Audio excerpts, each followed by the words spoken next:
All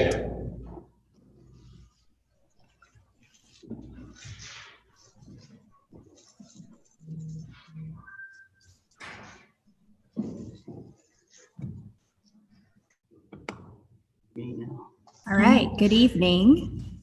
Welcome to the June 2nd regular council meeting. Hopefully this is coming to you live on Facebook and YouTube. We also have several council members and department heads in council chambers, as well as some on the Zoom from home. So this is kind of a little different setup than we have done in the past. We're trying to test out getting back to this new normal. So I'll call the regular meeting of the City Council to order. And our invocation tonight will be given by Mr. Tyson Hermes. Good evening. Almighty God, thank you for the beauty and majesty we see in your creation. Thank you for the opportunity to care for the world you've made. We ask that your blessing would rest upon this team, that you would give us great vision and enthusiasm for our work. Please bless the efforts of our hands, the bonds between us, and the influence of our work in this city and beyond. Lord, as we plan and share together now, may you guide us by your Holy Spirit and lead us into all truth.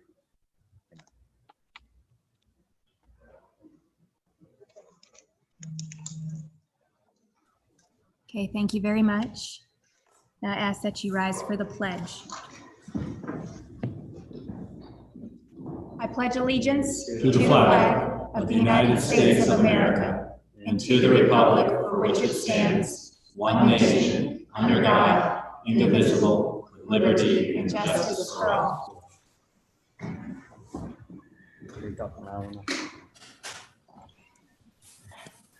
All right, so just a little bit of housekeeping for the council members that are here in council chambers. First of all, it's very good to see you all.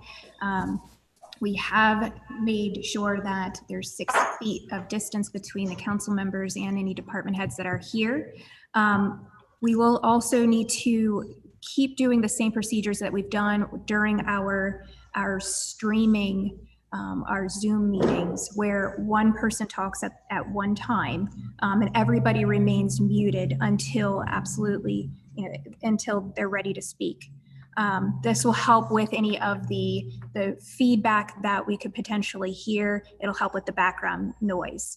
So I know that might be a little difficult still. It's not going to be as easy to communicate as if we were all sitting in this council chamber together. But this is, of course, another test because we've been just learning every step of the way. So I appreciate the patience throughout this process. We'll go ahead and Mrs. Hoffman, if you would call roll, please. Mr. Burke. Kevin Burke here. Mr. Cahill. Tom Cahill here. Miss Kyle. Vicki Kyle here. Mr. Skidmore.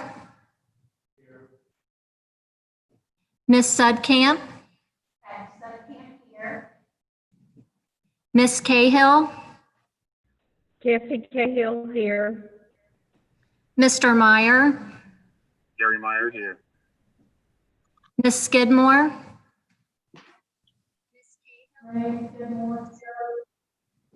Miss Pitts. Corinne Pitts here. Mr. Nicely. Don Nicely here.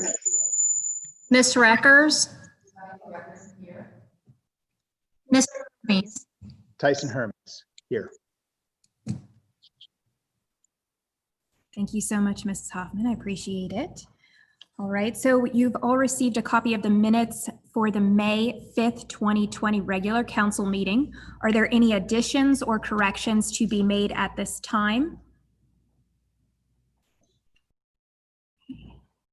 All right, seeing none, I'll entertain a motion that we adopt as presented. Mr. Meyer, Mr. Hermes. All in favor say aye. Opposed? Okay, motion carried.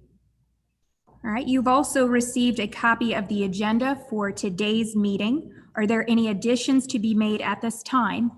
Mr. Meyer? Madam Mayor, I'd like to make a couple, I move to make a couple, or one change first, and that's the ordinance for the amended outdoor seating. Request that I move that we table that to the committee meeting on the 16th to have further discussion around that. I think this is the first time that council has seen that.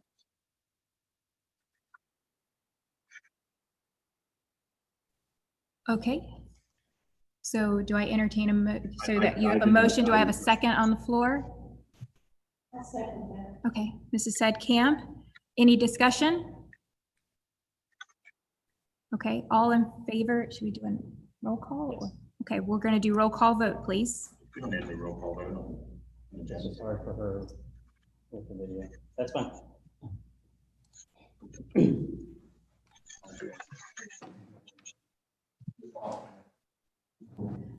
Okay, all in favor say aye. Aye. Opposed? Okay, motion carried. So we will remove the first reading of the amended outdoor seating legislation, and we'll add it to the council committee meeting that will be held on the third Tuesday.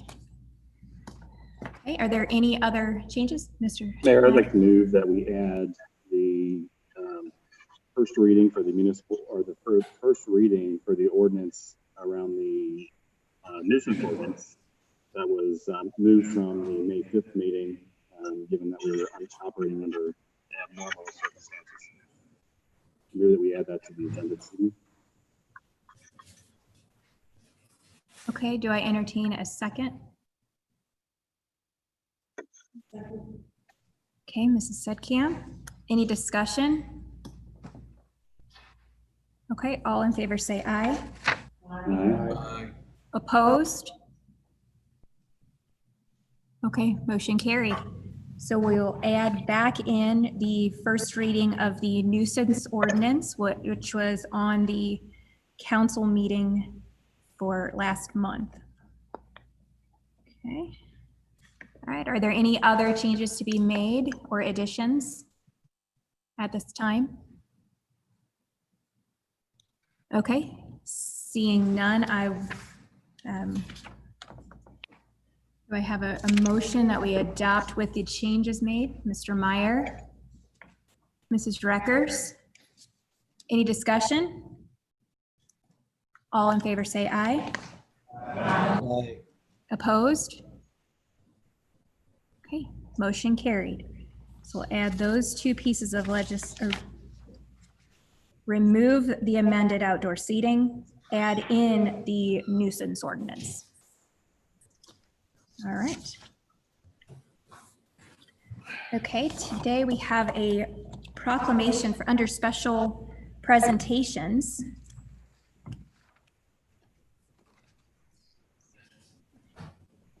We have a special presentation for Harry Lewis Riggs Day.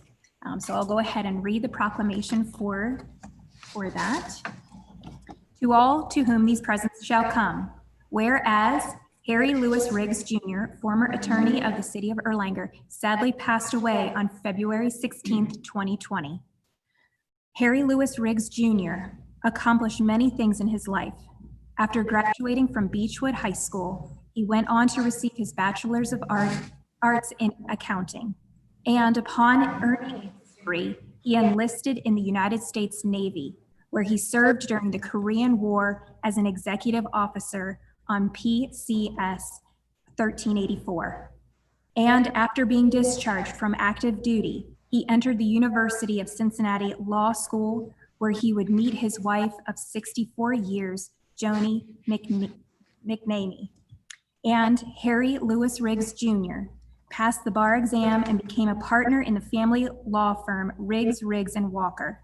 He served the city of Erlanger as a prosecuting attorney from 1958 to 1964, and as the city attorney from 1964 to 1974. After retiring from law, he concentrated on aircraft litigation. Harry was a licensed pilot and ground instructor for over 50 years and a founding member of the National Association of Flight Instructors. He was a man of many interests and skills.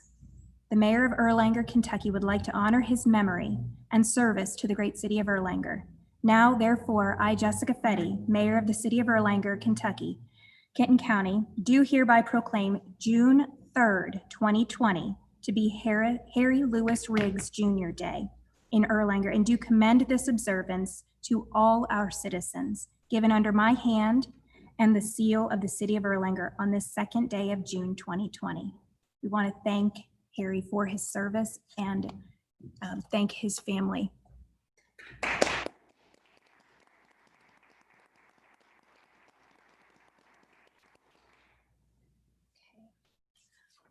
Okay, next on the agenda is the comments from the public. Dave, if you.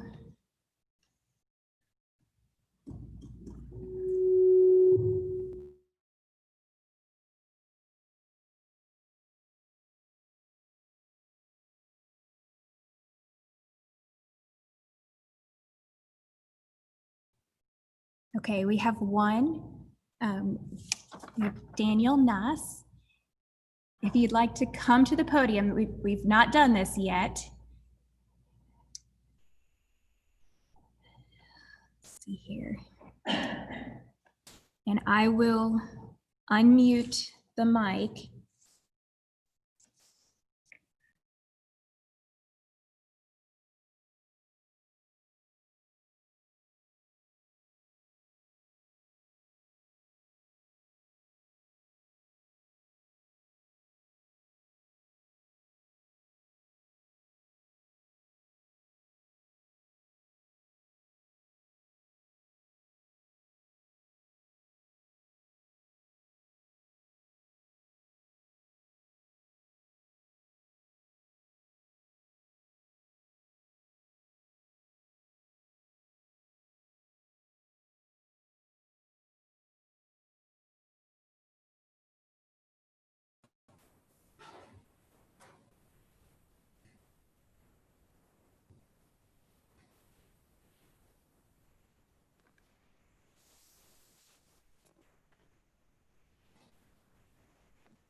All right. Well, hello. Thank you for letting me speak.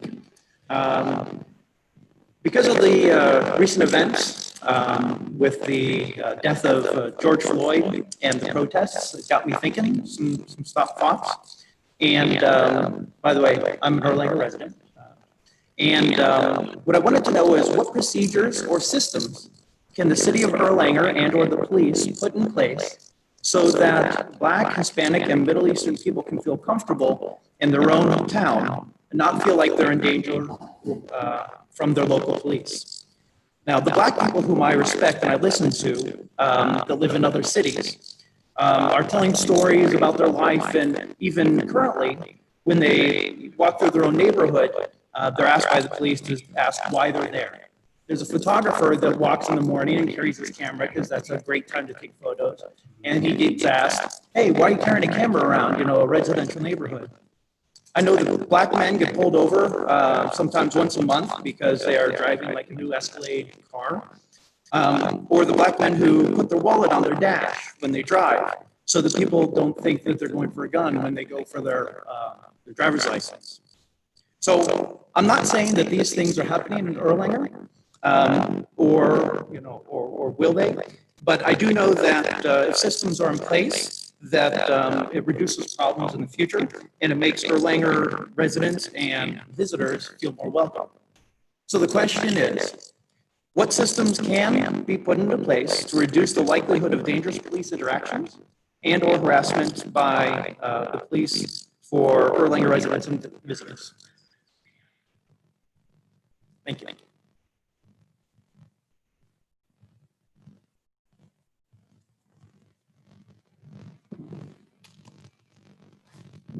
Thank you, Daniel. I appreciate you coming out to be with us tonight. If Chief Rader would like to come to, I'm sorry. Just take it as a comment. Um,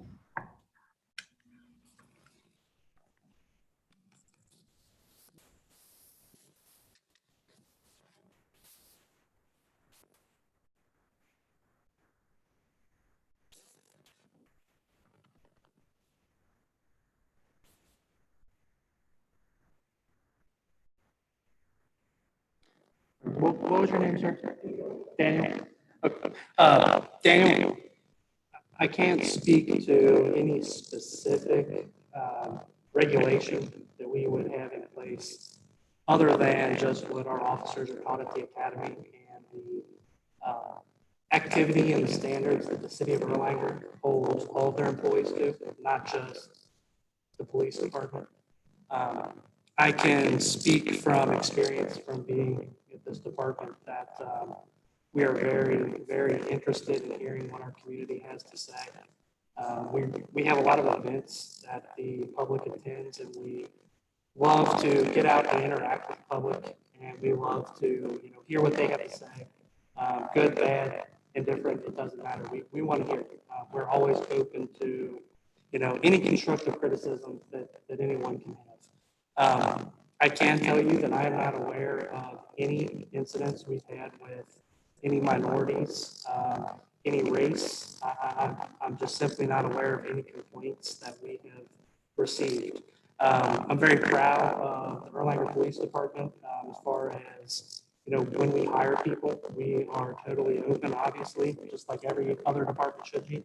But we will hire, based upon the person that scores the best out of the process.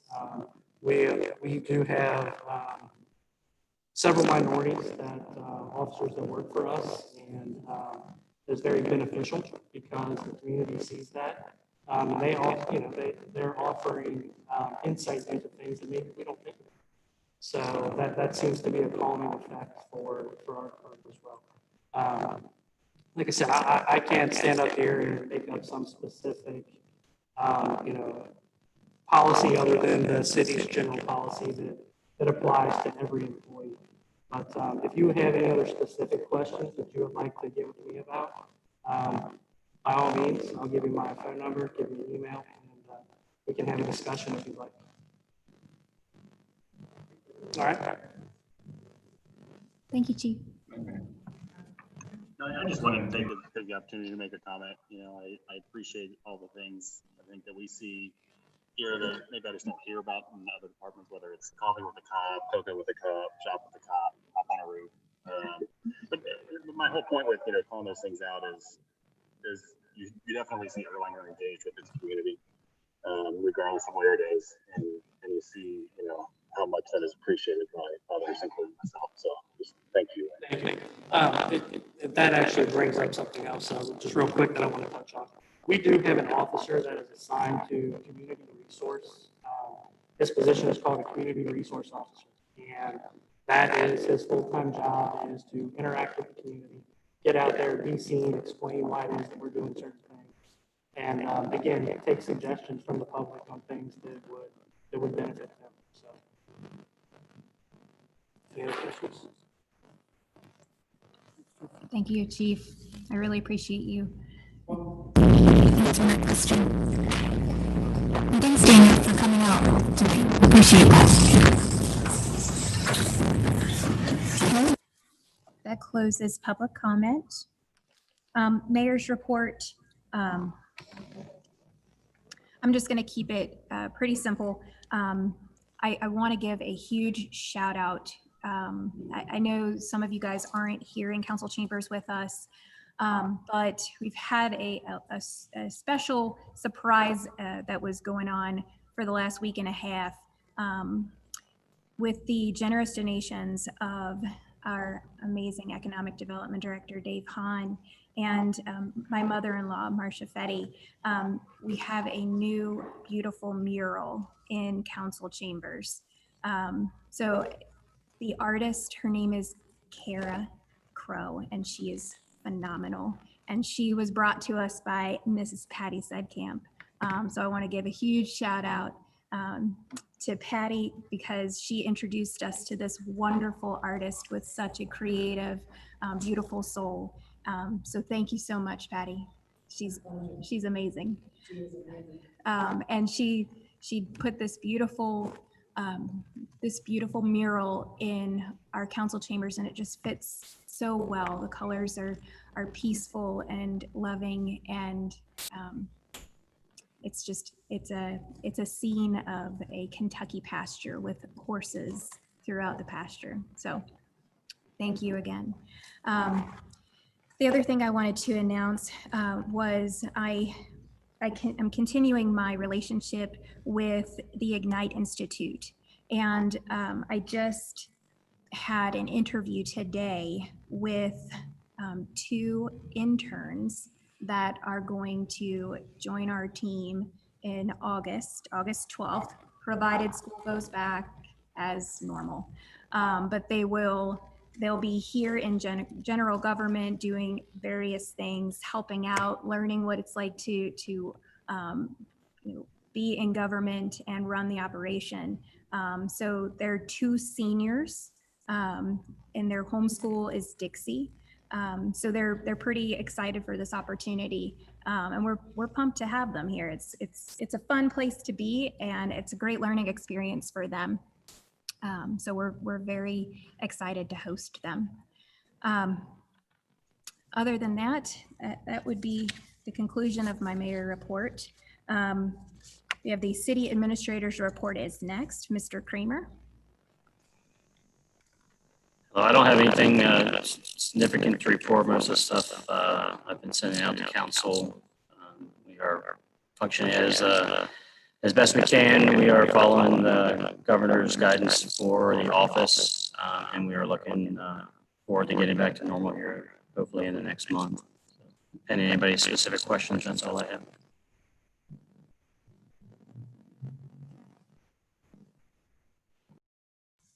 Okay. Next is our city attorney's report, Mr. Gatlin. Mayor, I don't really have much to report tonight.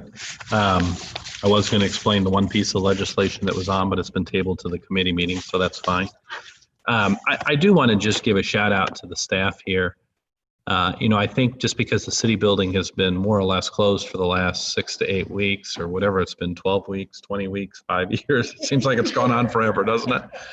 I will say that virtually every department head and everyone in here is engaged every single day. I personally think as the city attorney that I've worked harder for cities in the last 15 to 18 weeks than probably in most times. And I just, I think it's been a challenge to deal with COVID-19. And I really, you guys should be really, really, really proud of the people in this building. That they've done a phenomenal job, even though some of them have not really been in the building as much. So I just want to give a shout out to folks because it's been amazing actually to how the city has just kind of not skipped a beat. That's all I have, Mayor. Thank you, Jack. All right. We have our report on capital projects, Mr. Glenn.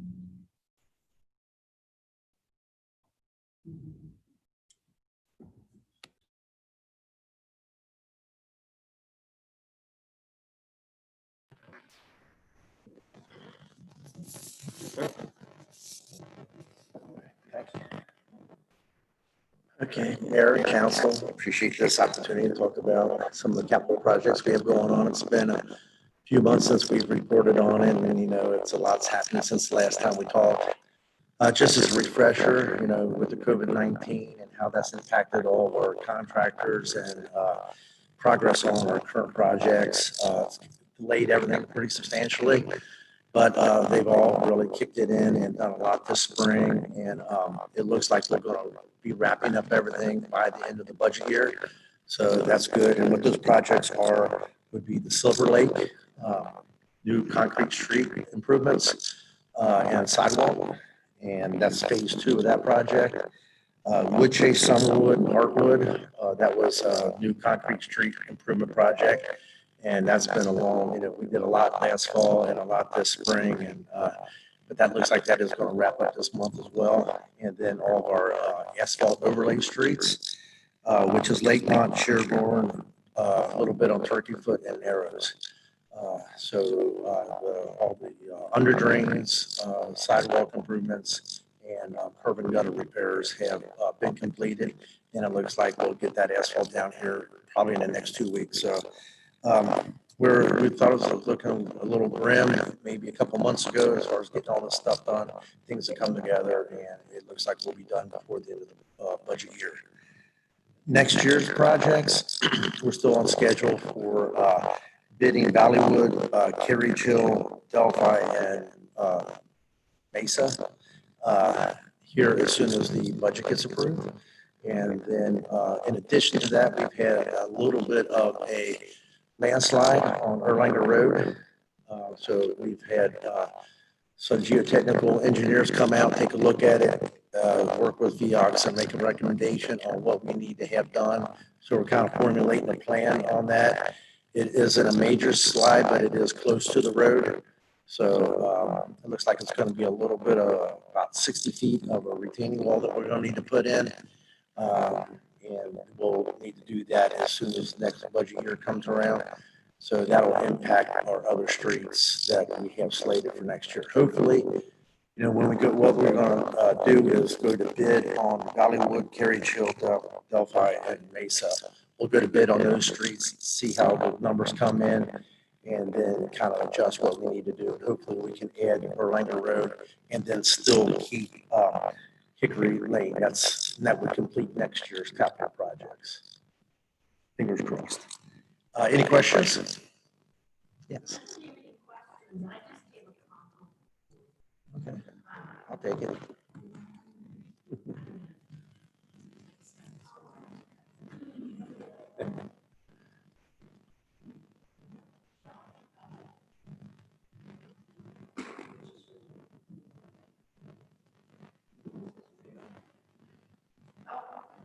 Duh. Sorry, guys. Can't teach an old dog new tricks. The Humphrey Company did a job on Hulbert, right down the street from me. And they did an amazing job. And I was down there talking to the guys and complimenting them. And they just raved about Ed Mulliken and how easy he was to work with. And I just wanted to pass that along to you. Thank you. Yeah, that was a great little project.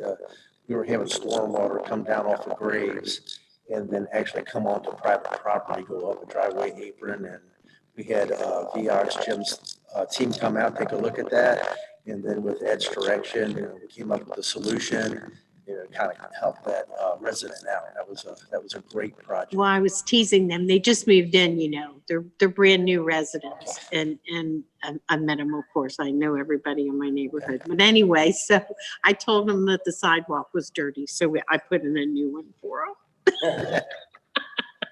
But I appreciate that. And I appreciate Ed. Yeah, and let him know. He's they watching. said, oh yeah, he's been here 3 times already today. So he was like a hawk watching over him, and they did a great job. Yep, he does a great job for us. Yeah, he does. Renee, do you have a question?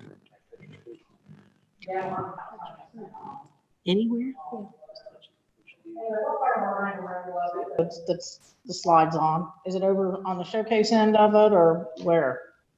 Yeah. Or the showcase property? I think about 1/3, or I'm sorry, 2/3 in, shoot, we get to Sycamore. Okay, so that's the area that the trucks have been going the wrong way on for when that started. Okay, I just want a clarification. That's fine. Thank you. Not a problem. All right, any other questions? Okay, thank you.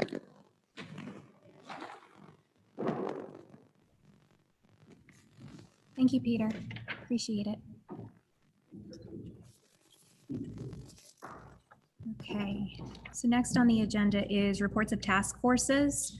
If anybody has a task force or a committee report that they want to give, I think now is an appropriate time to do so. Mr. Cahill? Yes, so the facilities task force has met several times with the department heads. And we are getting some information gathered and together, and we'd like to be on the June 16th committee meeting just to give a small presentation on our findings.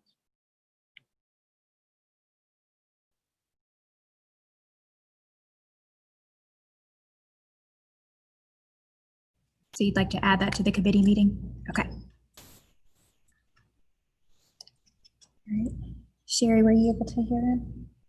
Were you able to hear him? Okay, great. Thank you. Facility study. Okay. Okay. Any other reports? Mrs.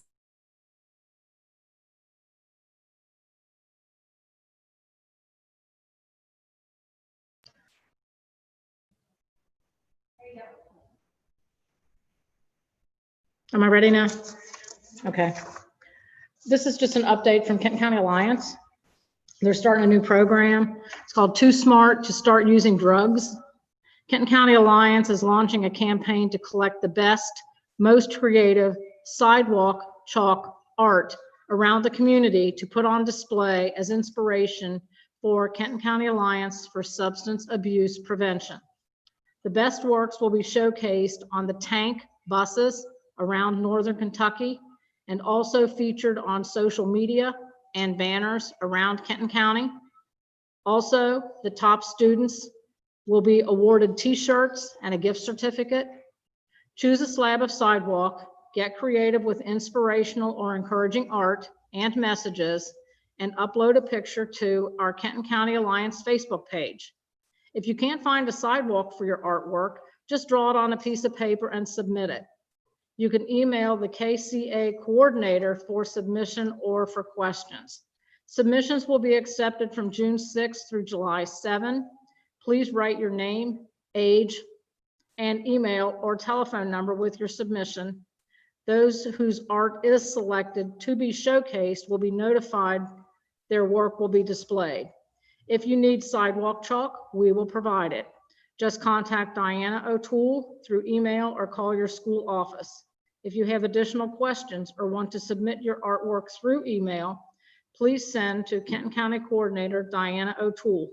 The email is all lowercase, diana.o'toole@erlanger.kyschools.us. End of report. Thank you, Renee. Yes, ma'am. Okay, any other reports?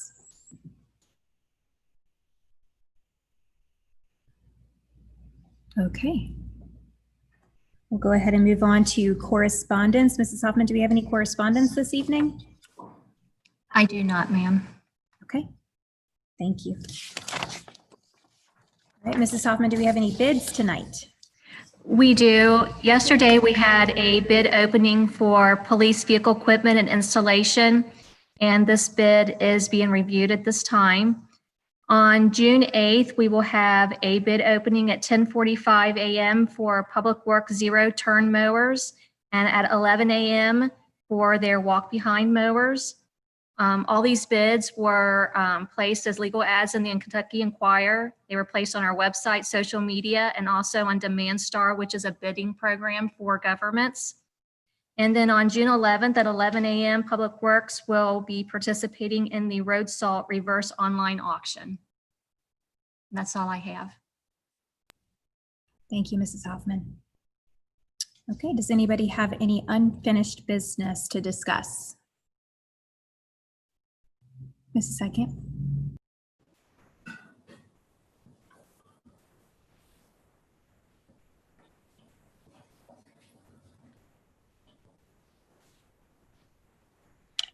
Okay.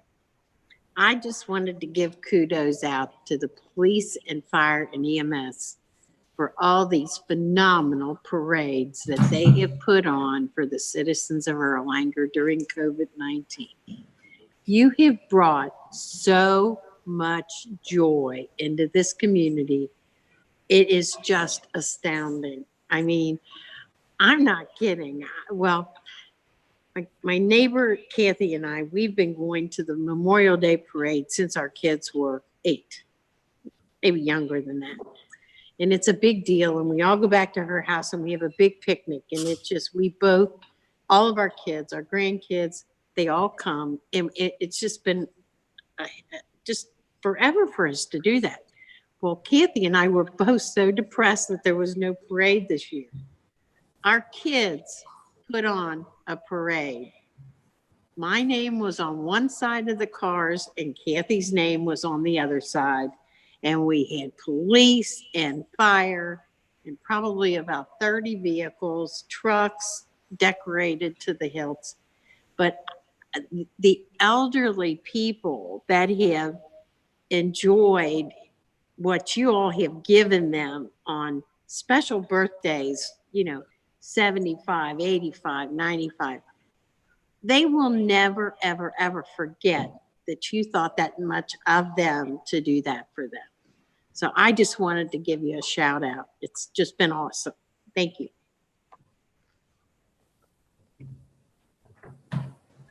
Thank you. And I do want to give a shout out just to piggyback on yours. Public Works is there too sometimes. Oh, I've never seen them, but They bring the big dump truck. It's pretty awesome. cool. All right. Any other unfinished business for tonight? Okay. Any new business for this evening? Okay, Mr. Burke. Yes, ma'am. Thank you. I've got an announcement to make. I am going to be leaving City Council as of June 30th. I sold my house and I'm moving out of the city, which I hate to do, but I'm moving down to be by my kids and grandkids. So June 30th will be my last day. Mr. Burke, I'm very, very, very sorry to hear you leave. We'll talk about the formal process after the meeting. There's just a few little nickel dime steps you're going to go through. Maybe you already know that. Okay. No problem. Thank you. Well, Kevin, I'm sad to see you leave. That's Yep. It's been about 25 years. But thank you. Oh, Did you say it has been 25 years? About that. That's incredible. I think we all owe Kevin a round of applause. Thank you. Thank you all. Renee is asking, where are you moving to? Union. In a condo. No work. You said no grass. That's it. That's pretty exciting for you, I'm sure. Well, I sold my house in about 3 hours. That's amazing. Yeah. I didn't have a sign in the yard yet. But it worked out. So thank everybody. Okay. Any other? Mrs.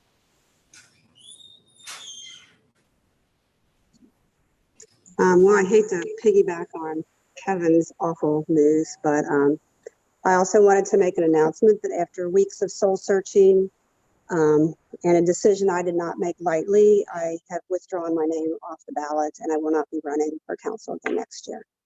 So I just wanted to let everybody know that. Thank you.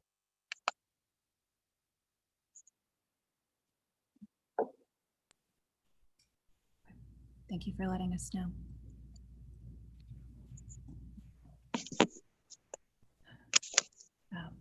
That's pretty surprising information. We can talk about it after. 14. Thank you for your service. Thank you.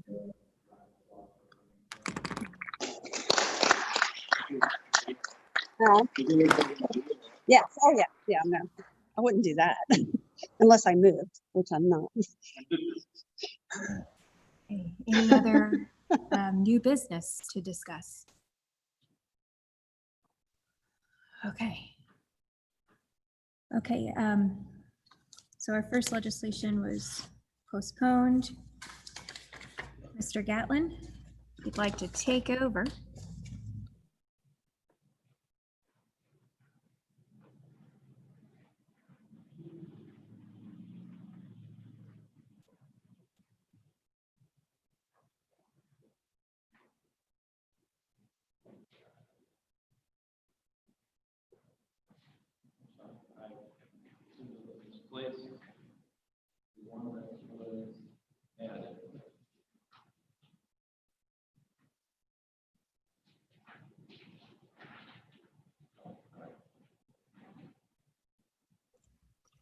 First do the one that Mr. Meyer added. This is an ordinance of the City of Erlanger in Kenton County, Kentucky, amending the Erlanger Code of Ordinances, Section 10402, and Ordinance 2488 to clarify the locations where a recreational vehicle, boat, or trailer may be stored on a residential parcel within a residential zone. Mr. Meyer, if any time I say this wrong, please jump in. Mr. Meyer actually drafted this ordinance. This is his pet project. I believe the intent of this ordinance, as you can see through the struck-through portions and the underlined portions, is to reduce the limitation of only having one vehicle, boat, or trailer on any side yards that are not on the driveway or blacktop and in the rear yard. Would that be accurate? Yeah, so potentially it enables a little bit more on in the rear yard, obviously keeping it obscure from the street, but also adding some clarifications around occupied parcel versus just any generic residential area. So if we looked at, for instance, across the street, where we've got 3 trailers, because that is technically a residential area and the houses on the other side, we're essentially in violation of our nuisance ordinance. So just adding a little bit more clarification around specific residential parcels. And then if you have something that's vacant, and you have maybe 2 trailers on that to maintain the property, you have the ability to actually keep 2 trailers on that property to do maintenance around the facility.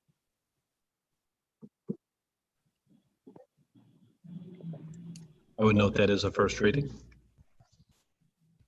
Took the words right out of my mouth. I'm sorry. Okay. Next is an ordinance for this, the amendment first. Next is an ordinance for the City of Erlanger in Kenton County, Kentucky, amending Erlanger Ordinance Number 2479 and the budget adopted thereby for the City of Erlanger for the fiscal year beginning on July 1, 2019 and ending on June 30, 2020. Obviously, by summary, you can see the attached document, which indicates the expenditures and revenue, with the struck-through items being what was originally budgeted and the underlying numbers being what is being requested in this amended budget. This also is a first reading. Just note that there is the first reading. Finally, we have an ordinance of the City of Erlanger. Before we actually first reading on this, I'd like to. On the budget? Yeah. Okay. Sure. I have a handout. The amendment. I know one of the things that we talked through was.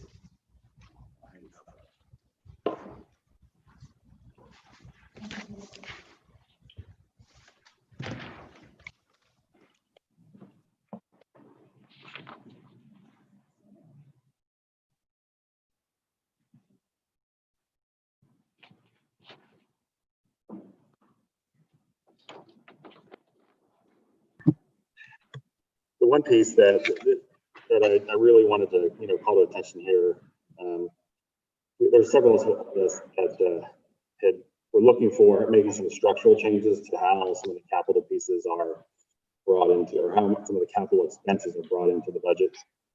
Essentially, with the way that we budget, we only vote on this one page. This is the attachment to our budget, so we're restricted at these line items, not necessarily the 45 pages of detail that supports this.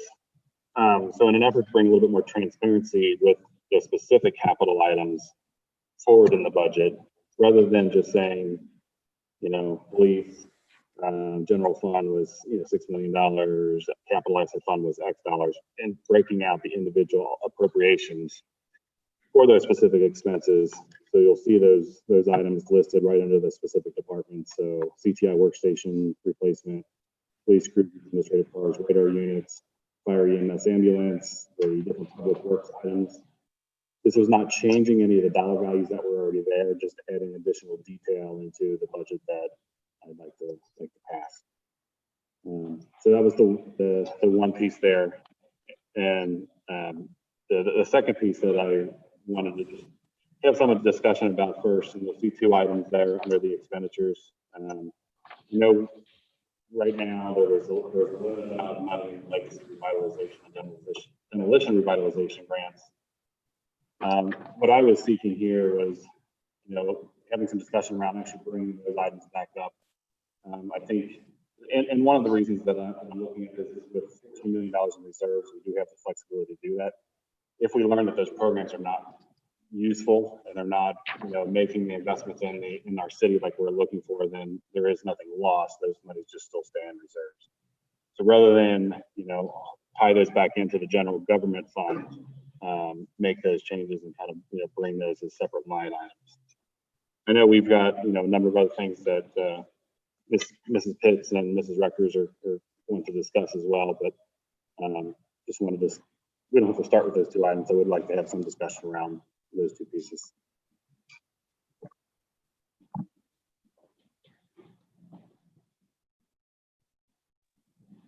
I guess my first question is, and I don't know if we need to do it. We don't need to do this in the form of motions or any changes to the budget that the mayor presented. Yeah, I mean, from a practical matter, we're here tonight for a first reading. So it's the first reading that was put out on the agenda based on the budget that was sent out, Friday or whenever this was sent out. So I think pragmatically, we probably should have a discussion about all these issues, and then there should be a motion and a second to amend the budget that was put out with the first reading. And I, just because I don't want to have a Scrivener's error on what Ms. Hoffman, myself, or Kara might write, I would ask that whatever budget that there's a motion and second to make an amendment on tonight as a first reading, that we actually have it kind of typed up by Kara, or at least a good understanding if there's going to be significant changes. And that's really less.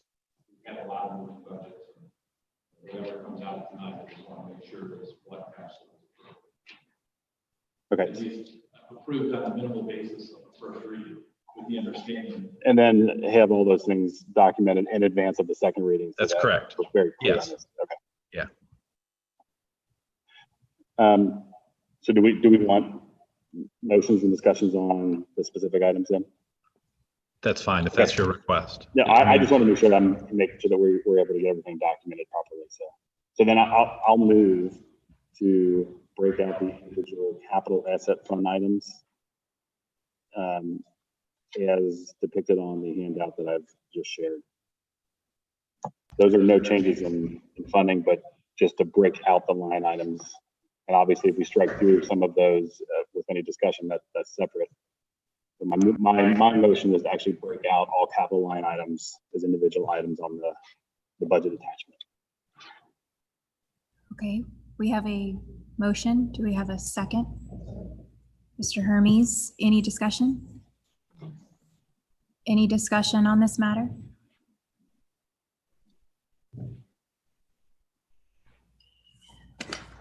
Okay, roll call or? I know we could do ayes or nays, but let's just do roll call on all these amendments. Okay, we're going to do a roll call. Mrs. Hoffman? Correct. Correct. Yeah, so we're all on the same page. My understanding is that this motion is to amend the budget that was presented, not with any dollar amount, but merely on the capital expenditure side to specifically detail the line items as the sheet you passed out here. That is correct. It is not changing any dollar amounts. Just the motion is to break out the line items. We ready? Ms. Cahill? Ms. Pitts? Mr. Meyer? Yes, ma'am. Ms. Reckers? Mr. Hermes? Yes, ma'am. Mr. Skidmore? Ms. Sutcamp? Yes, ma'am. Mr. Cahill? Yes, ma'am. Ms. Skidmore? Yes, ma'am. Ms. Kyle? Yes, ma'am. Mr. Burke? Yes, ma'am. Mr. Nicely? Yes, ma'am. I didn't hear him. Say again. Yes, ma'am. Okay.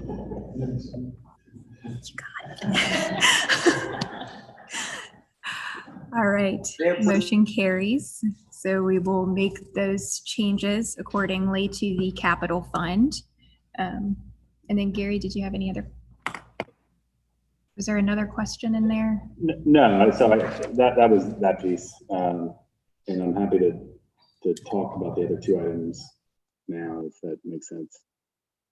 So I guess I'll do it in the form of a motion. That I'm moving that we fully fund the legacy revitalization grant at $50,000 and fund the demolition revitalization grant at $100,000. I don't know if those need to be separate,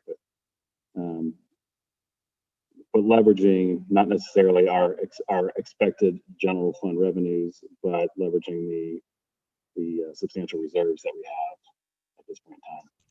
Your motion would be to fully fund those items Yes. and to take the money as a in fund transfer from reserves. Yes. Right. Again, I just want to make sure that Kara, myself, we're all clear on what you're wanting to do. Trying to make sure I get the words right. Okay, so we have a motion on the floor. Do we have a second for that motion? Okay, Mr. Hermes. Okay, do we have any discussion on that matter? If I can, Mayor, just, I know that we're going into a lot of uncertainty. And I know there's been a lot of work done over the, many years around, blight and with code enforcement and those things. These are two items that I see as extensions of those things. The legacy revitalization is investments in business. I believe we already had $20,000 accounted for in the general government. I had actually, in the mock-up that I have here, I pulled that $20,000 out, just called it a separate line item, but actually moved it up to $30,000, thinking that, if things do really turn south, there might be, some businesses where, perhaps that helps, whether, they need to, make those investments. And then similarly, to try to spur on additional, demolition if we do have some, blighted properties and pushing people to reinvest in the city. Again, these are not hard spend dollars. They have to actually, meet certain goals. So if they don't, tear down a property and rebuild a property of greater value, then there is nothing that the city would expend. This is just that reimbursement grant if those things would happen. So I'm looking at them probably more important now, given where with the things that we've looked at over the past 90 days, not knowing, how much is there.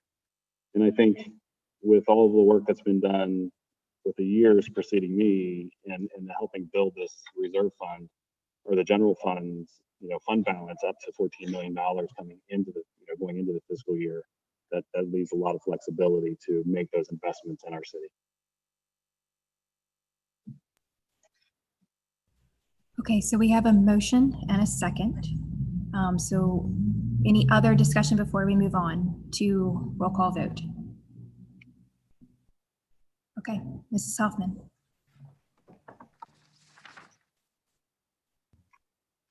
Mr. Nicely?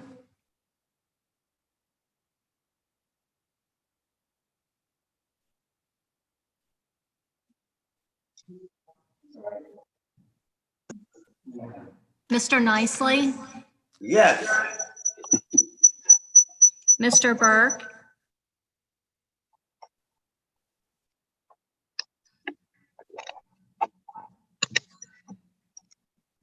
Okay. All right, I got that. Miss Kyle? Yes, ma'am. Miss Skidmore? Mr. Cahill, Yes, ma'am. Ms. Sudcamp, Yes, ma'am. Mr. Skidmore, Mr. Hermes, Yes, ma'am.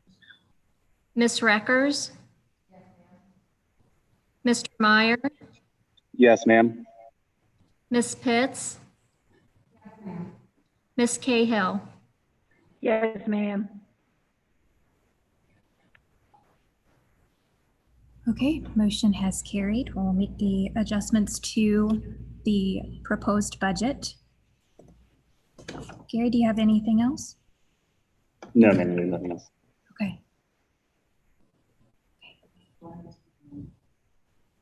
Yes, you'll need to unmute yourself.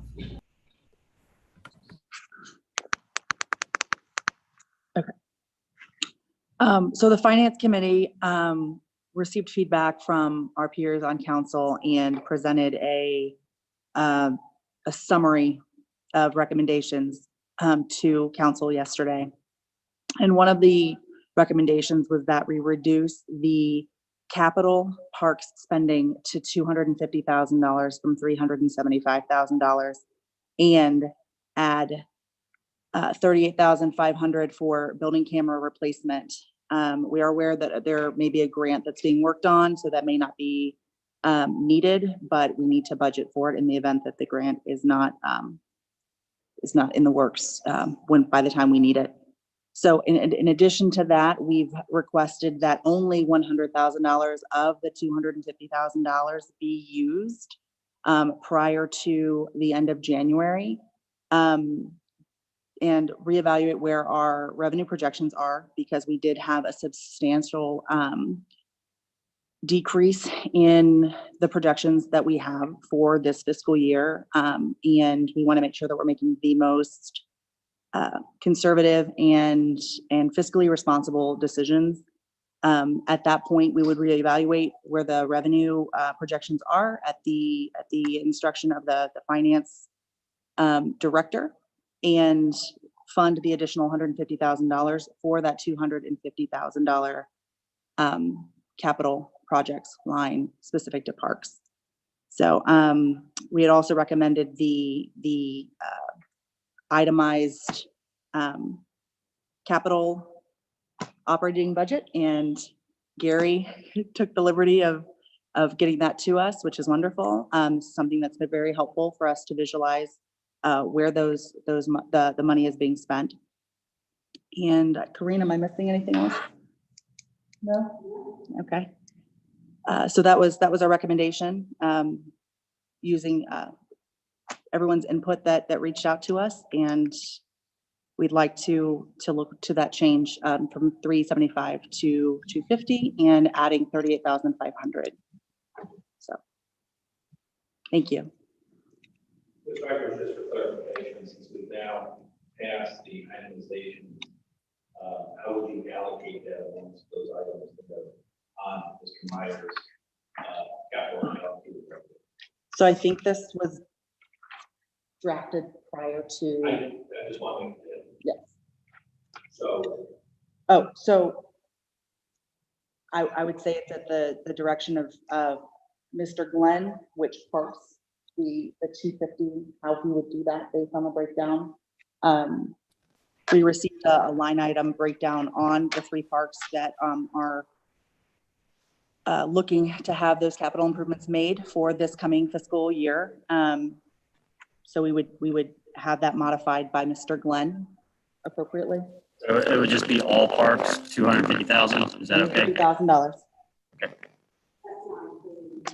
Yes, that is not including regular maintenance that is already going to be done no matter what. This is specific to this glorious proposed master plan that we have that's going to be over the next, I don't know, 6 to 10 years, hopefully sooner. $7 million plan here, but that is the capital is specific to this, not maintenance, just so that people at home are aware of the difference.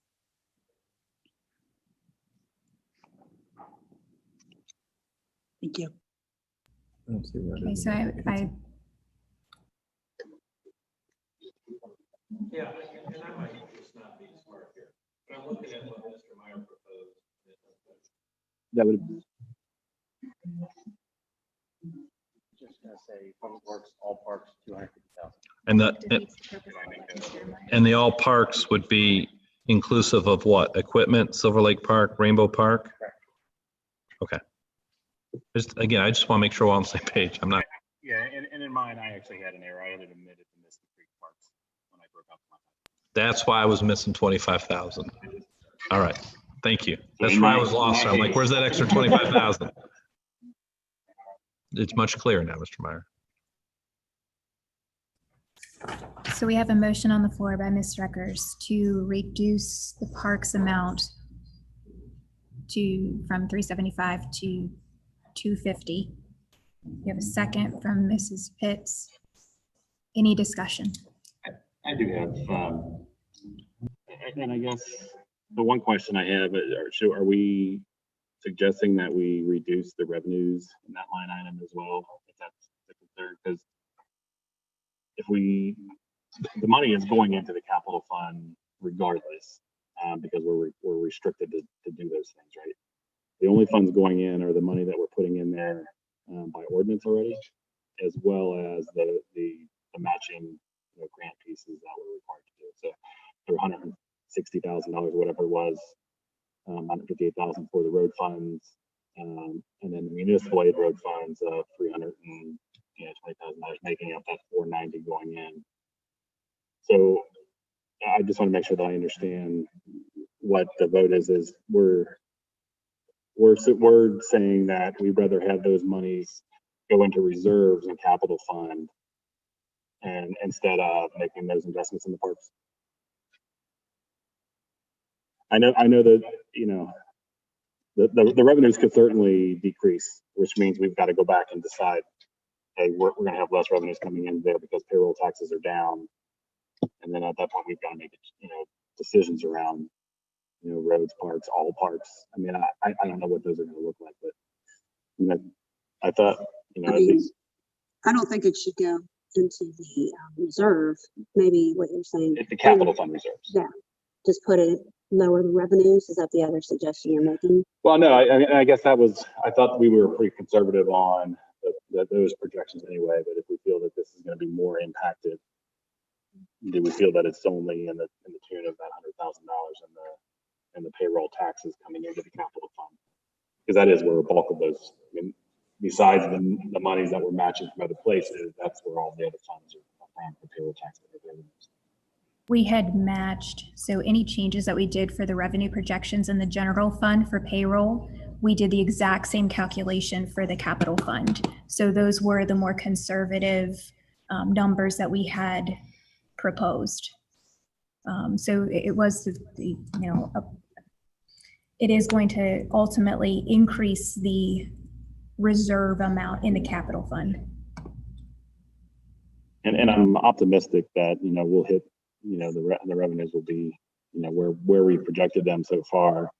I just have thinking about the 4 parks that we were going to make some small investments in, or 3 smaller investments, and then one a little bit larger for Silver Lake. I don't personally know which one of those parks that I would say let's not do.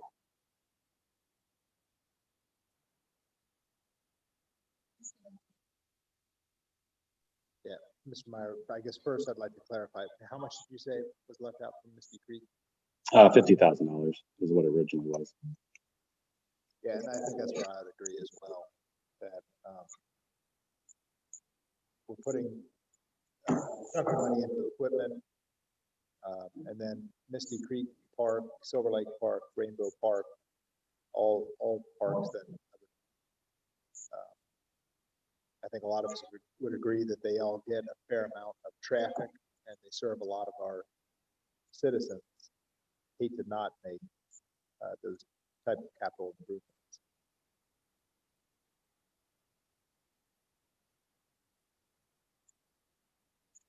Yeah, I think it would be hard. It would be hard to figure out how to split that money.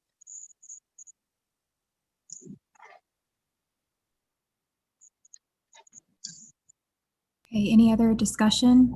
I think what you're looking at though is structures that will be placed in there. There can be improvements with drainage and other things that can be done to make the park still more usable without adding some of the structures in there, which also goes with it, more liabilities, more maintenance and other things. So, you know, once again, nobody has a crystal ball to see what's going. Yes, stock market is going up, things like that.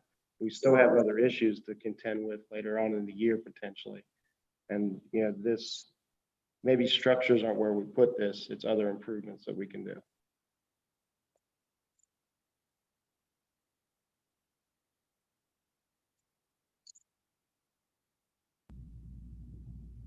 Any other discussion on this matter? Oh, Kara, I'm sorry.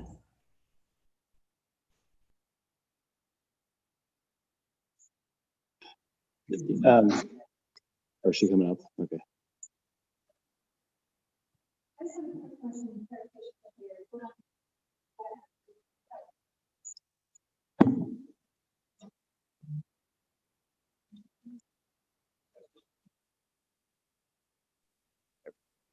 I just have clarification from Gary. I show that your amendment that the number you sent out versus my budget ordinance, it's a difference of 130,000 for the general fund.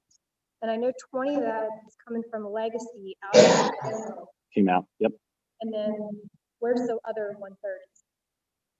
There's line items for legacy revitalization now and demolition revitalization.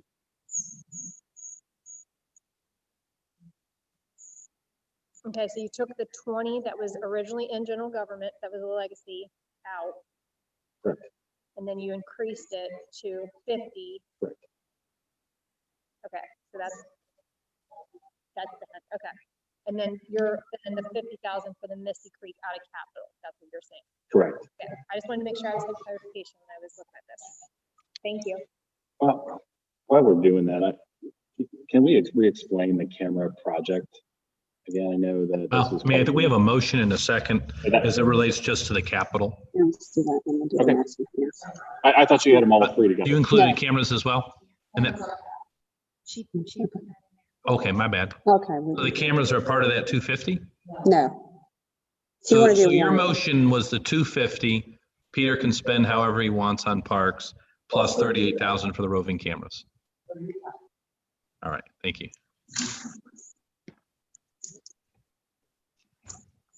You're okay. So I can ask my question about what the camera project specifically was. The cameras, the camera project is a capital improvement to replace the camera system on the outside of the building and also any cameras on the inside of the building.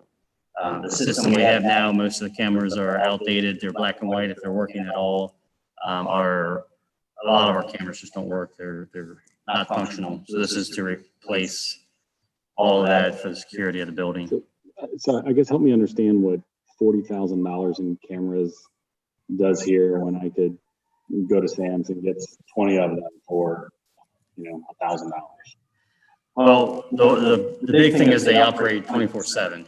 The cameras you buy in the store are generally motion activated. They don't hold very much data. Ours are going to hold a lot more. And we're going to be upgrading them throughout the building, and just the installation of them obviously is. Yeah, okay. I guess one concern that not say that we don't need cameras. One concern that I would have about spending at $38,500 on camera in lieu of parks investments is the cameras are it's basically an investment for the few, whereas investments in the parks are investments for the many. So if we're making decisions around where we're going to spend the money, being that we already have some cameras, on premise. I'll say that we do have cameras on systems, but they're useless. I mean, we have very few that actually function as needed. This has been something we've been wanting to do for a while, but this last 12 months we've had a few instances where we haven't been able to put footage for crimes that have been committed on the property and things like that. So, I think we have 3 cameras probably that are functioning, that I would consider functioning cameras in the place. And in light of what's been going on lately, I just thought it was really important to stay on top of that security wise. Because it just seems like everything's going crazy right now, and I think it's good to have some type of cameras to observe outside for protection for citizens, anybody around, or employees.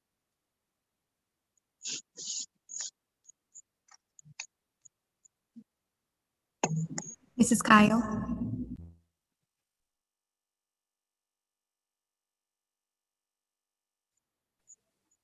Yes, I agree with the idea of the cameras. I think the security of the city building is important, and that does benefit our citizens if we keep our stuff guarded. And these cameras have been here forever, so we do need to update those. So I agree with that. I just want to thank everybody that's worked on this budget. I know it's been heart-wrenching. And you know, I take great responsibility for a lot of this because I have to answer to our citizens. I've been in contact with a lot of our citizens, and they are concerned about our spending money in the parks, and rightly so. During this pandemic and these unsettled times, I mean, we have to be careful. So I actually drove through our 3 parks, and I want to commend Peter and his group because our parks were very well kept. They look very nice. I did see a few repairs here and there that need to be addressed. I think for this year, it's important that we keep up the maintenance and repair of our parks, but to be guarded on what we spend. I'm all for updating these parks and making them look beautiful. Don't get me wrong, but I just want to be careful with the money to make sure that, you know, in case any emergencies come up, and like Mr. Nicely said a couple meetings ago, we have people that are hurting. There are people that have lost their jobs. And so we have to be ready for all these emergencies. I am willing to go along with the 250.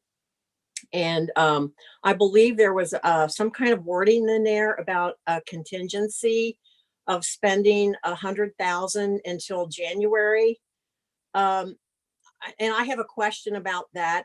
It just says if things are looking good, we need to have some guidance on what do you mean looking good?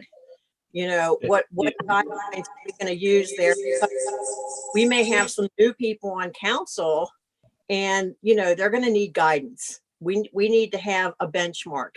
If we're here, then we go ahead and you know spend the rest of the money to keep our parks in good repair.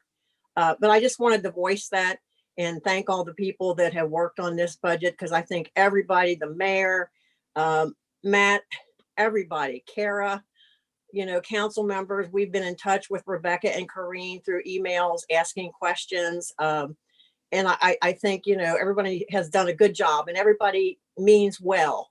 It's not that, you know, we're trying to downsize anything or make anything less important. It's just that, you know, we take this job very responsibly. And I just want to make sure that everybody understands where I'm coming from, but I'm willing to go with the 250. And that's all I. Let me jump in for a minute. Sorry, I didn't mean to cut you off, Ms. Kyle. That's okay. So we really can't, as a city, pass a contingent budget, like we budget X on the contingency that Y happens. I mean, the budget you're passing tonight, as the motion that has been presented by Ms. Reckers, is for a reduction to $250,000.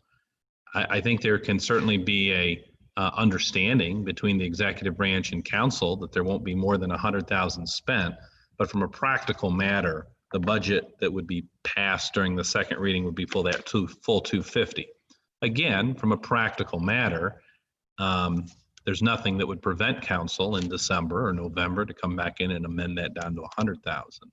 So I think that would be the legal recourse that council would have. There's really no way to do a contingent budget, so to speak. That was going to be my question, Mr. Gatton, whether we even have the authority to put conditions on the budget once we pass the dollar amount. No, the dollar amount is what spells out, right?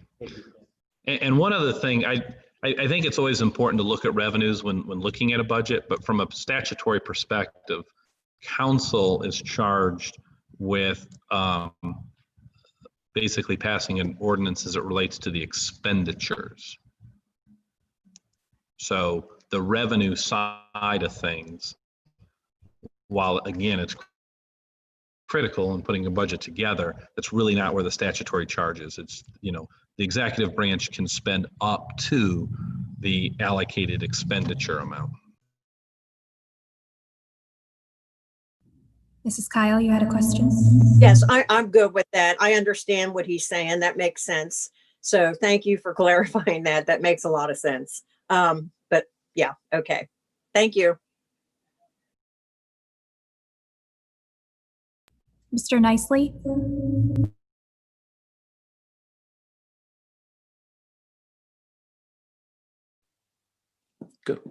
Yeah. Do you think that we could get our sound system a little better? Because you could have sold me the Brooklyn Bridge and I still wouldn't have known it, the way the sound comes in. Did we buy the bridge? But before we get to sidewalks and all that, we ought to be able to get our speakers in that working.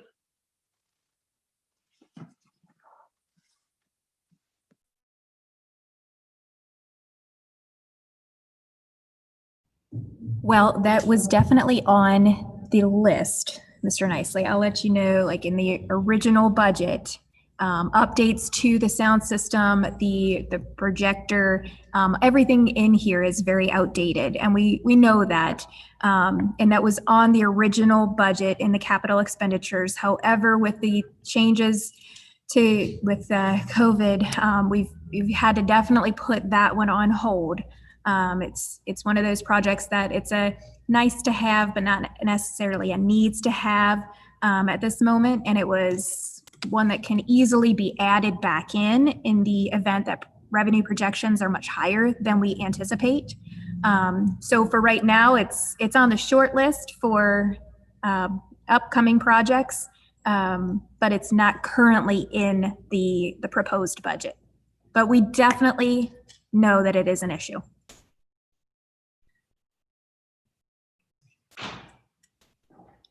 Mr. Hermes? I certainly Go ahead. agree. That there should be some type of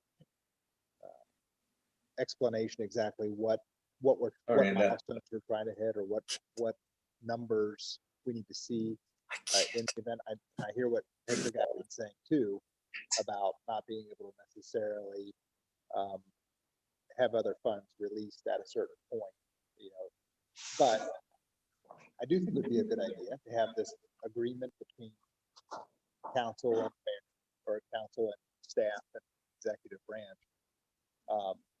to not spend or not commit to the entire amount by a certain point. But if we're going to do that, I think that we should keep the total the same as what was in the budget, instead of backing that down as well. You know, if we're going to say, let's not commit to it all until we know, then why don't we just keep the original amount to 375 instead of cutting that back to 250? I mean, the whole idea is that we're trying to make sure that we're in good financial shape.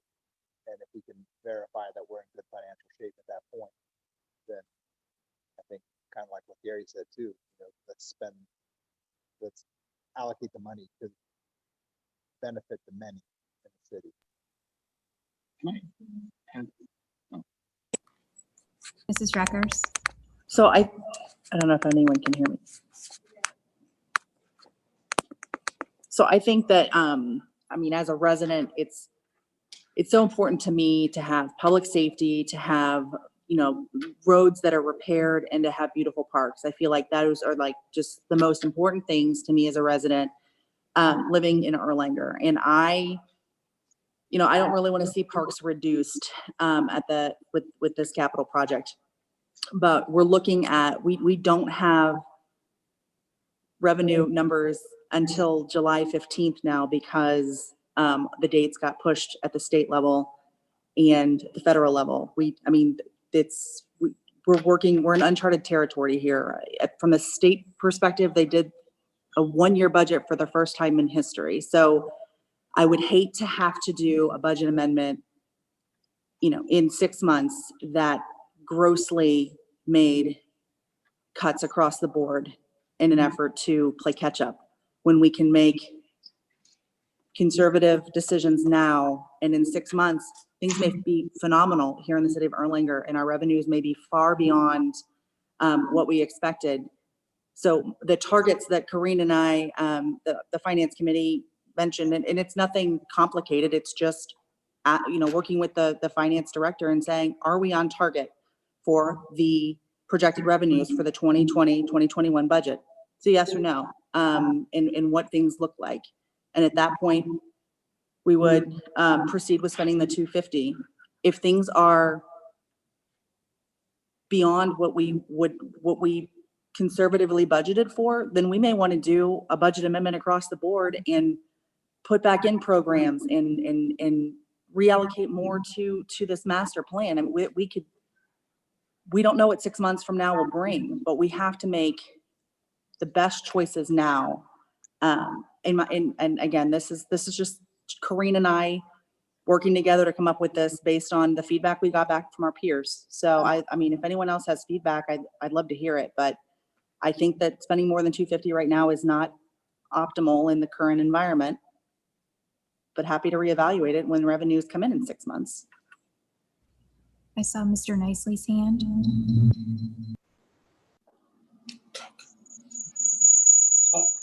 Yeah.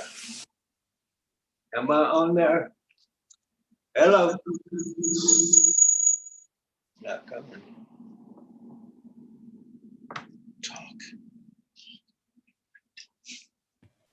I think we should have this fixed, because Mr. Tyson, I didn't hear a word he said, and we fixed sidewalks where we didn't even need them.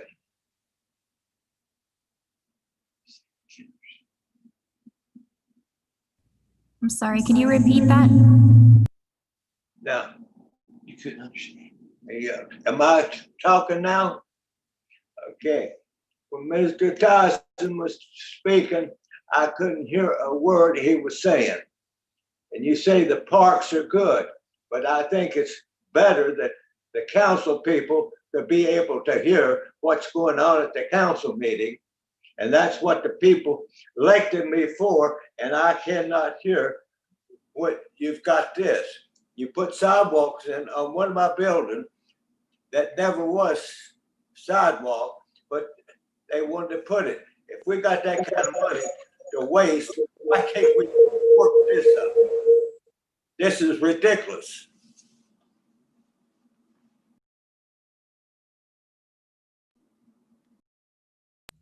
Okay, thank you, Mr. Nicely. We heard it. Mrs. Pitts has a comment. I've had feedback from residents also, and they were not wanting us to put a lot of money into the parks. Right now, all they care about is their safety. And, what Gary suggests about the revitalization, that's a totally different area that could help people in need. And I understand that. And I thought that was good to release those funds for that. But we're just at the beginning of all this. And I'm conservative, and I just remember the housing market 10 years ago, and things right now, everything we have doesn't mean that's what we're going to have. It can still, months down the road, there still could take more things out. The state can take more away. The federal, we don't know. And like Rebecca said, it is uncharted territory. And I think 250 is a great compromise, especially since we left the 65,000 in for park maintenance on top of that.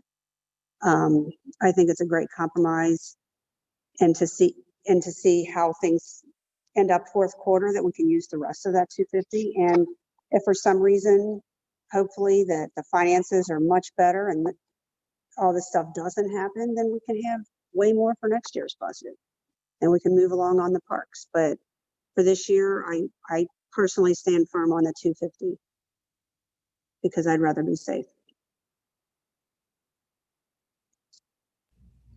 Okay, do I have any other? Oh, Mrs. Sedkamp?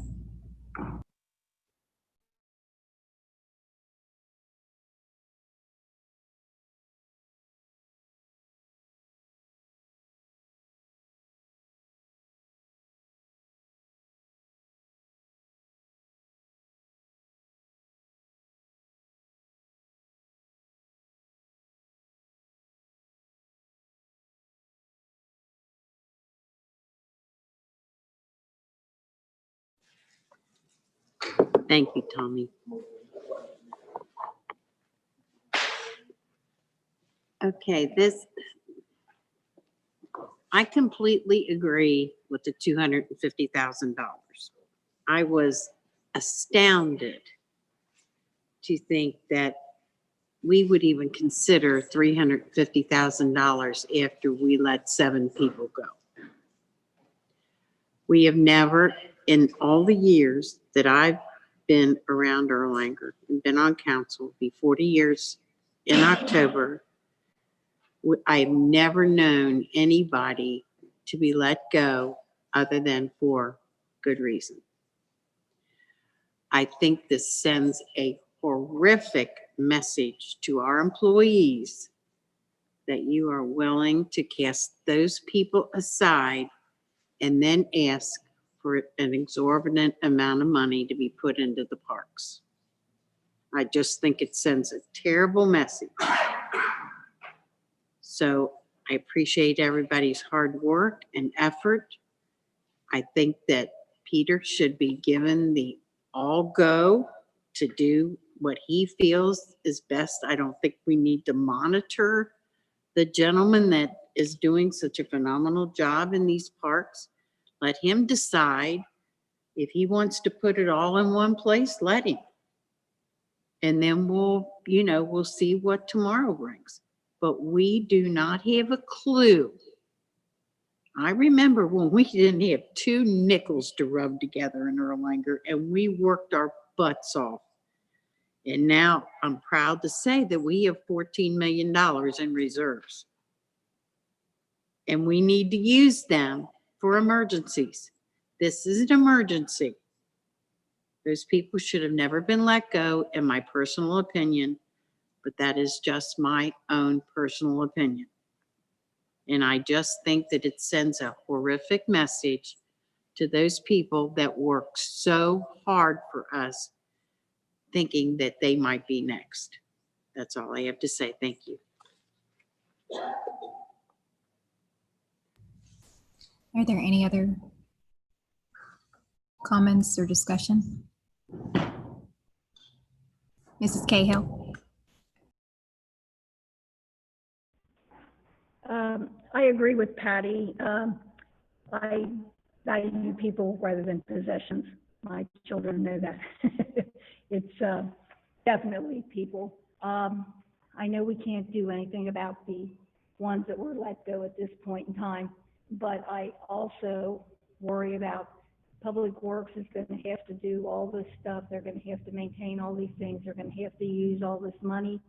And we've put off hiring a Public Works person, and they're down 3 now. Why aren't we letting this other person start right away? Because they're going to need them. The summer's coming. If we're going to do this spring or the summer event, they're going to need all the help they can get. It's grass cutting season. It's the potholes from the spring. All this stuff is going on. And again, the people that are gone, I'm not happy with it. But I think that Public Works needs to replace one of those 3 employees that they're down, and they need to do it now. And we don't need to put it off, and we don't need to put the money into parks. And I was Parks and Recreation Director, and I know what the parks are. But I really and truly, I've never seen anything like this too. When you stay here, you stay here. And it's amazing how many people are leaving by choice or not choice. And I would like to see Public Works get their person that they need that was in the budget that you want to hold off for a year. I think it's just necessary for them to do the job that they need to do and to do it well. I guess I'd like to just kind of briefly discuss And I'm not justifying or any, the personnel that is leaving. However, there's a difference between the general fund, which supports the salary and the fringe benefits, and the capital expenditures.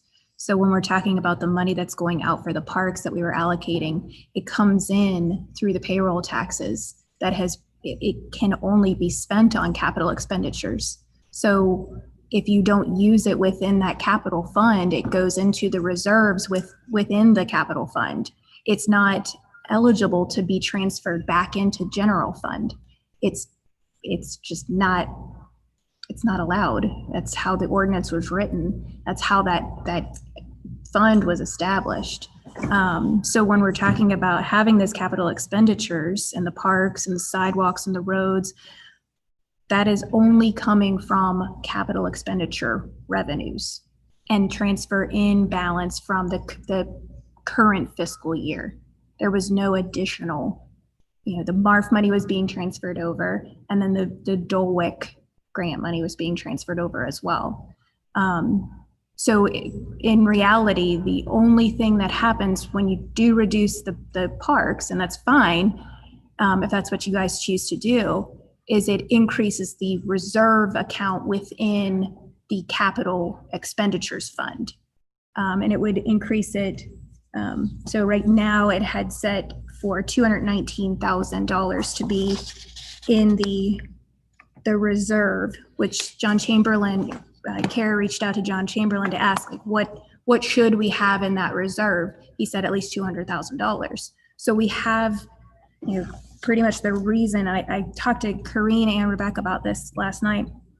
The reason that 375 was picked was, okay, in the capital fund, if we want to keep 200, and I put 215 just to be comfortable.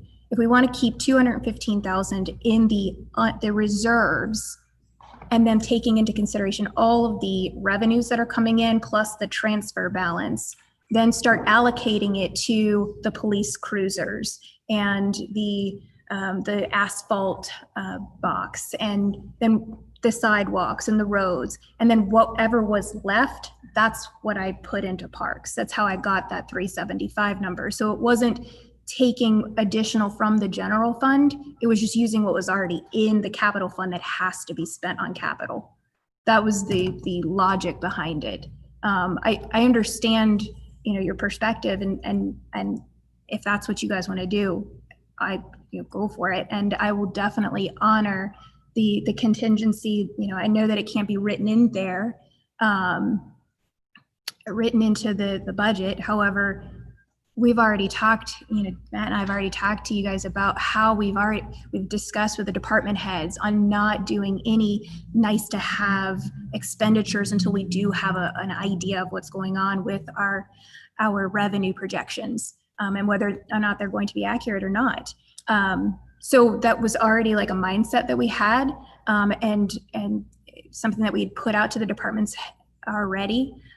So it's completely fine to wait until, give the 100,000 and then whatever is left after January 31st.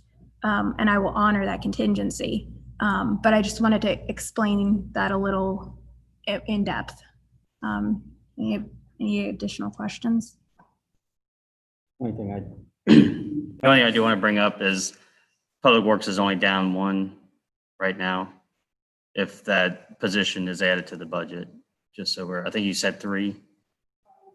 Yeah. Yeah, they've hired in the last month or so. So it's just one position that they're still waiting on. So just to make sure everybody's clear on that, that's all. Correct. One position left. And that's the net new position? Correct. The newly created. Yeah. Right. Any other questions about you guys at home? Okay, so we're gonna recap. We have a motion by Ms. Reckers, a second by Ms. Pitts, and the change was taking parks from 375,000 to 250, do we do it separate or do we No, do both? and then I think she also And then added the an original 38,000. 38,500. 500 for the cameras. Okay, and we had discussion, so we'll do roll call. You ready?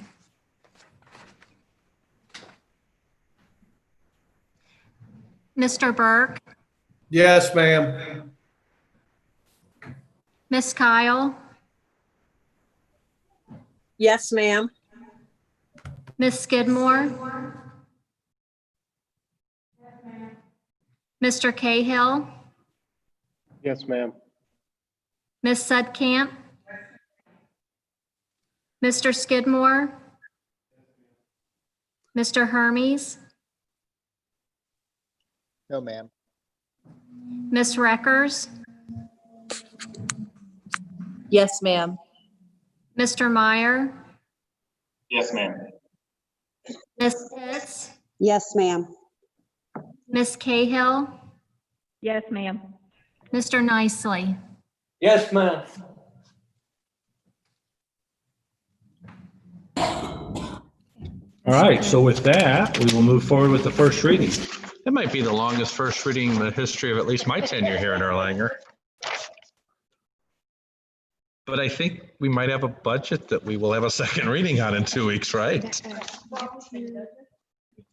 Oh, I'm sorry, there's more changes. I apologize. I didn't mean to jump the gun there.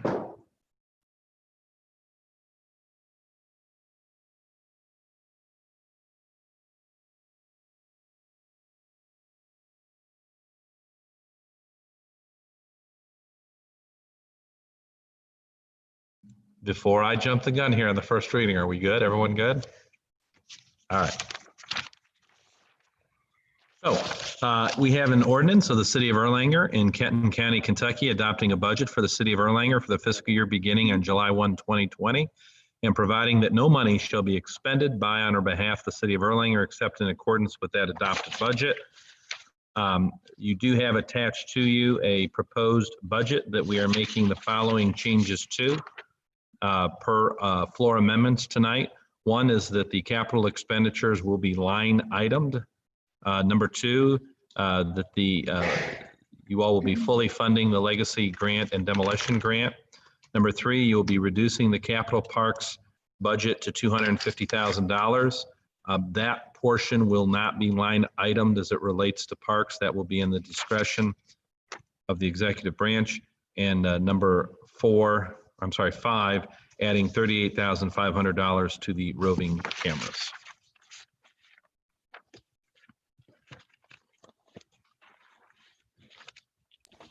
Okay, Mrs. Hoffman, note that the first reading has been read of the budget.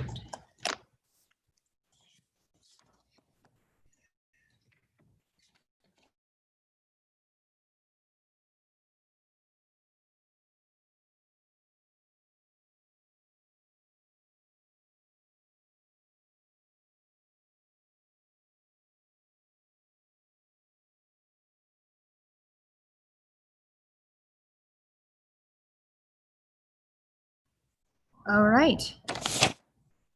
Any announcements? We had our announcements already. Okay. Mr. Hermes. Okay. That's a good announcement. Mr. Meyer, any discussion?